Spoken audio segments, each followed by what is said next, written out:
On the 5th of August, 1945, in a conference room at a Tokyo university, a committee of engineers and naval officers approved for production an aircraft that was designed never to land. It had no wheels. It had no skids. The drawings did not include any mechanism for returning it to the ground in one piece, because the men who drew them had concluded that a mechanism for returning was a waste of weight. The aircraft was called the Baika, the plum blossom. It was meant to fly faster than any fighter then defending the home islands, to be launched from a catapult, from the deck of a ship, from the hull of a submarine, and to strike a single target once. The committee gave Kawanishi the order on the 5th of August. 10 days later, Japan surrendered. The Baika was never built. But the decision to build it, made in the final week of a lost war, is the part of the story that is harder to explain than the machine itself.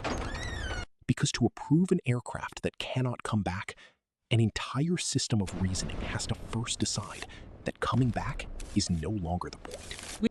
To understand the Baika, you have to begin somewhere unexpected. In Germany, 2 years earlier, with an engine that made a sound like a motorcycle the size of a building.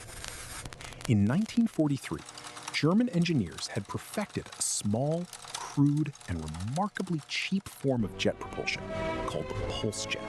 It had almost no moving parts. It was a metal tube with a set of shutters at the front that opened and closed dozens of times a second, mixing fuel and air, igniting it, and pushing the resulting blast out the back. It was loud, it was inefficient, and it was perfect for a weapon that only had to run once. The Germans bolted this engine to a small winged bomb and sent it across the English Channel by the thousands. The world came to know it as the V1, the buzz bomb, the doodle bug, first cruise missile in history. It had no pilot, it was aimed roughly, launched, and left to fall where its fuel ran out. The technical data for that engine traveled a long way to reach Japan. The two nations were allies, but they were separated by the entire breadth of a hostile world, with every ocean route patrolled by their enemies. The only reliable way to move a physical object, a blueprint, a sample, a working engine, from Germany to Japan was beneath the surface of the sea. A submarine carried the pulsejet engine and its drawings on a voyage of months, surfacing only at night, running silent beneath convoys that would have destroyed it on sight. When the package arrived, Japanese engineers had in their hands the design of the cheapest aircraft engine of the war. The question they asked was not the question the Germans had asked. The Germans had asked how to hit a city from a distance. The Japanese engineers, by the summer of 1945, were asking a different question entirely.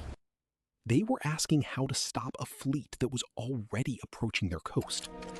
By the middle of 1945, the strategic situation of Japan was not in dispute among the people who understood it. The navy that had attacked Pearl Harbor was effectively gone. The merchant fleet that fed the home islands had been sunk beneath them. Cities were burning at a rate of 1 or more per week.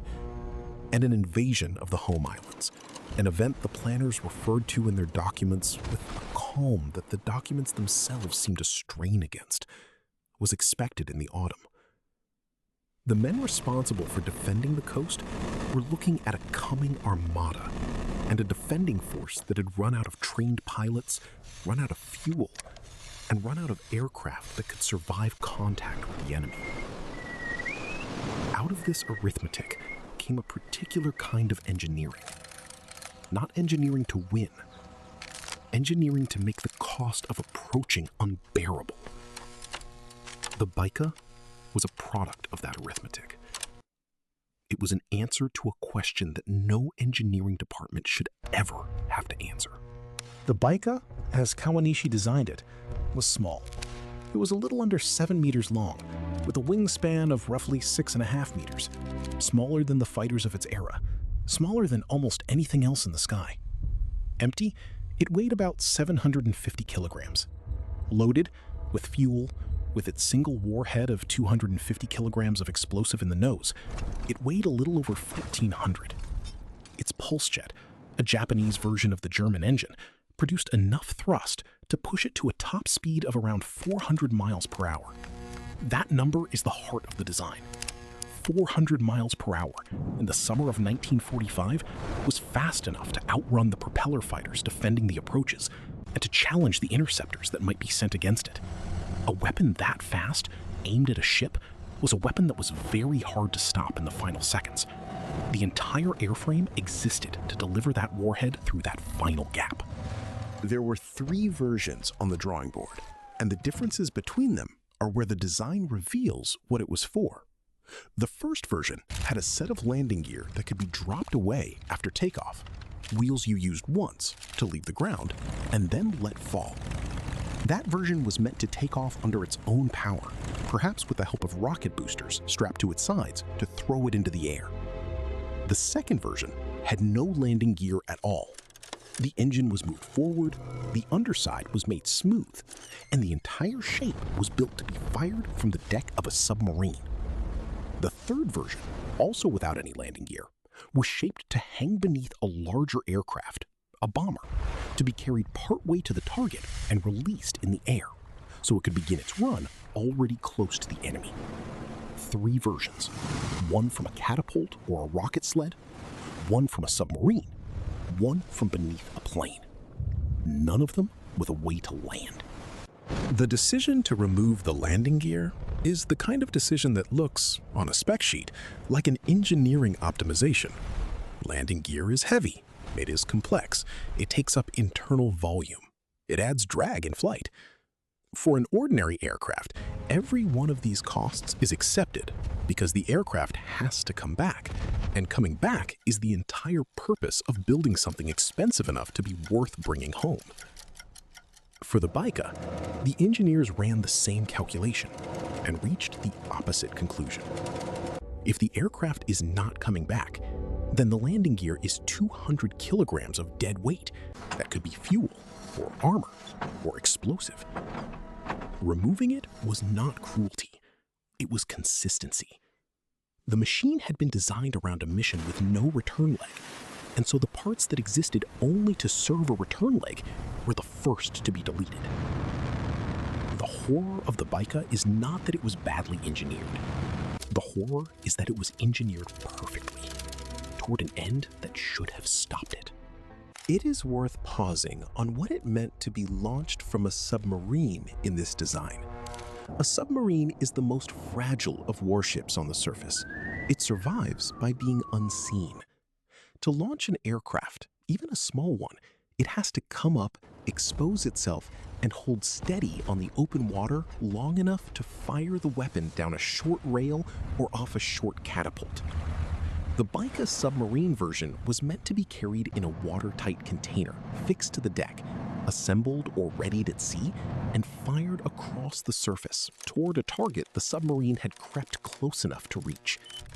The submarine that launched it would then have a single objective: to disappear again before it was found. The aircraft would be gone in one direction, flying its one and only flight. The submarine would be diving in another, having spent its surprise. This was the system the engineers had built: a vanishing platform launching a vanishing weapon. Nothing in it was designed to be used twice. Before the Baika existed even on paper, the Germans had already built the thing it was modeled on, and they had already tried to fly it.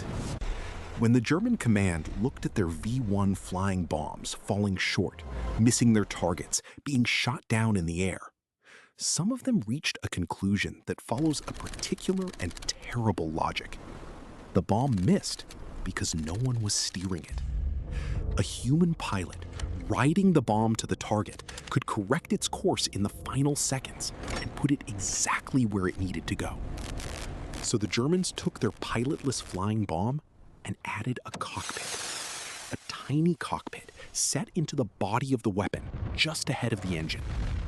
They called it the Reichenberg.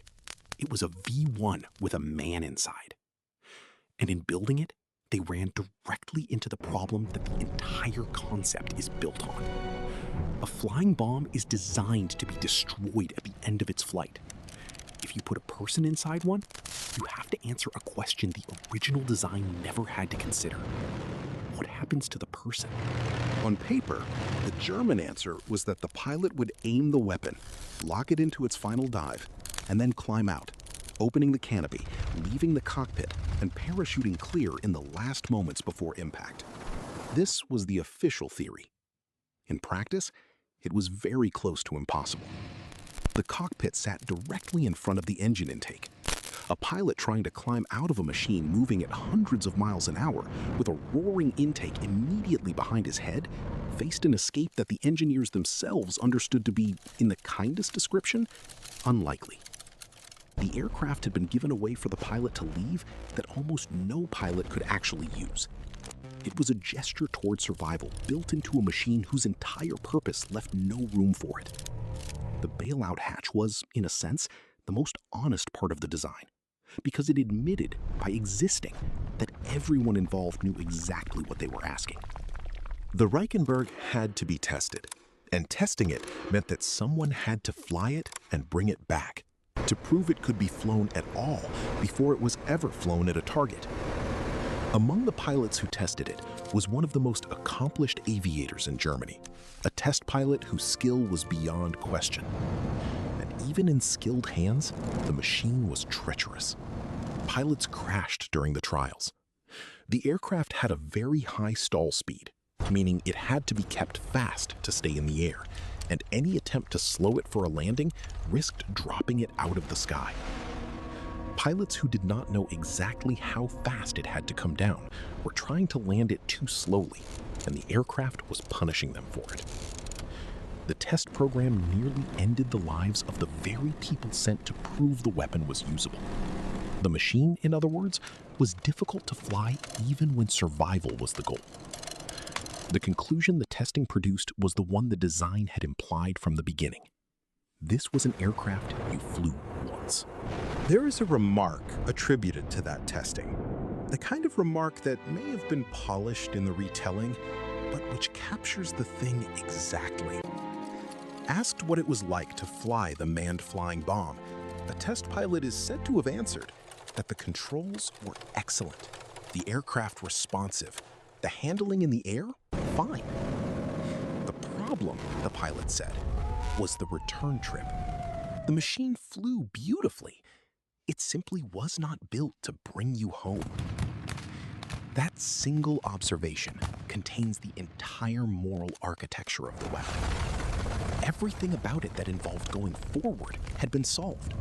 Everything about it that involved coming back had been not failed, but abandoned, declared outside the scope of the problem. The Japanese engineers who modeled the Baika on this concept inherited the same architecture.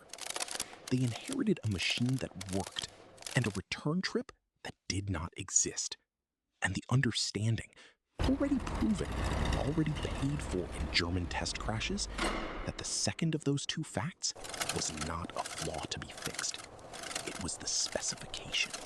So we return to the room in Tokyo on the 5th of August, 1945. By this date, the war was not in question. It was over in every respect except the formal one. The men in that room approving the Baika for production knew the Navy was destroyed. They knew the cities were burning. They knew an invasion was coming, and that the means to repel it in any conventional sense did not exist.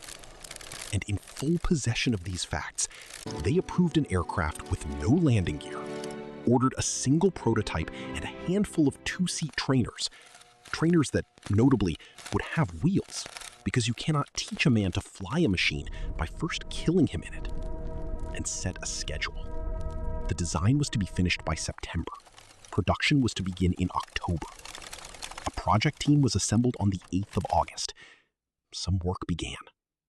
And then, on the 15th of August, the voice of the Emperor came over the radio for the first time in the history of the country and told the people that the war was to end. The Baika never advanced past the drawing board. No prototype was completed, no trainer was built, no pilot ever climbed into one, and no submarine ever surfaced to launch one. The plum blossom existed only as a stack of paper in the Kawanishi engineering offices when the surrender order made it irrelevant. In the cold accounting of the war, this is a footnote, a weapon that was approved 10 days before it became impossible, a project measured in days. But the footnote is the point. The thing worth understanding is not whether the Baika flew. It did not. The thing worth understanding is that a functioning industrial state, with its cities in ashes and its fleet on the sea floor and its enemies at the door, sat down in a conference room and decided that the rational next step was to mass produce an aircraft designed to kill the men who flew it.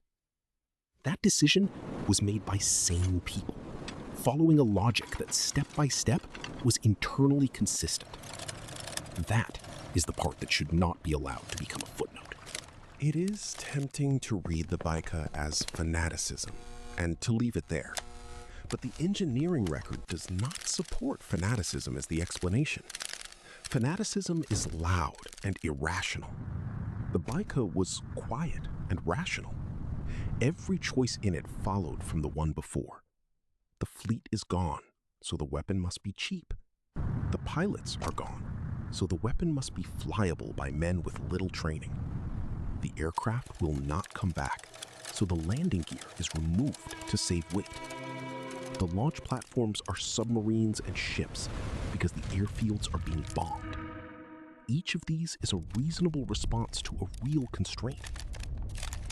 What makes the whole monstrous is not any single step. It is the destination that the steps, taken together, arrive at. A destination that no one in the room appears to have stopped to question. Because by the summer of 1945, the premise that human life was an expendable input to military production had been accepted so completely that building around it no longer felt like a choice. This is the line the Baika sits on, and it is worth naming clearly. There is a difference between a weapon that is dangerous to use and a weapon whose use requires the death of the user. The first describes most of the tools of war. The second describes a small and specific category that Japan, in its final year, built more of than any other nation in history. The piloted rocket bomb, sealed with its flyer inside. The midget submarines sent out with no plan for recovery. The aircraft loaded with explosive and aimed at a ship's deck. And the Baika, approved, scheduled, and stopped only by the end of the war itself. These were not accidents of desperation. They were programs with budgets and committees and production schedules and approval meetings held in university conference rooms. The desperation was real, but desperation does not draw blueprints. People draw blueprints. And the blueprints of the final year tell us more plainly than any speech what those people had come to believe was acceptable. What does it mean that the Baika never flew? In one sense, it means nothing. It killed no one, sank no ship, changed no battle.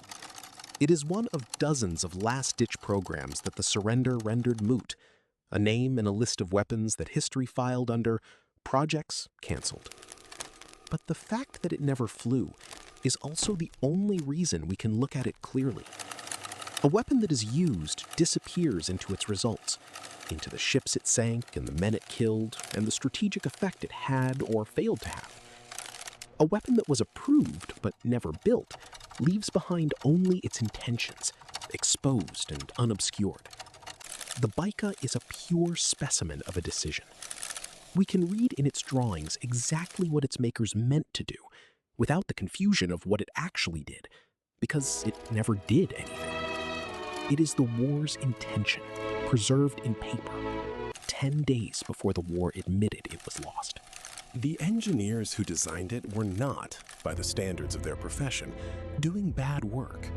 Within the constraints they were given, the Baika was a competent design. The use of the cheap German engine was sound. The three-variant approach, covering ship, submarine, and air launch, was flexible. The speed was genuinely useful.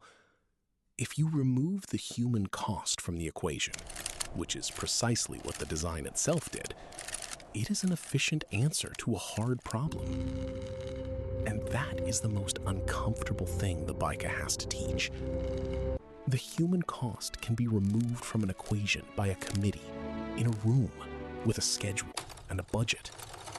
And the work that follows will look, on paper, like good engineering. The men who drew the plum blossom were not villains in any way that a villain would recognize. They were professionals, applying their skill to the problem in front of them, inside a system that had quietly redefined what the problem was allowed to cost. There is a German remark and a Japanese silence that belong together here. The German test pilot said the controls were excellent, and the problem was the return trip. A wry, almost gentle way of stating the thing directly. The Japanese record contains no such line about the Baika, because the Baika was never flown, and so no pilot ever lived to describe it. The Plum Blossom has no test pilot's quote. It has only its blueprints, and its date of approval, and its date of cancellation, 10 days later. But the German line carries for both. The controls are excellent. The problem is the return trip.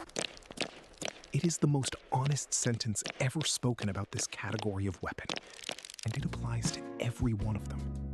To the bomb with a man inside, to the submarine with no recovery plan, to the plum blossom that was approved in a Tokyo conference room while the country it was meant to defend had 10 days left as an empire. The machines flew beautifully, every one of them, in the direction of the target.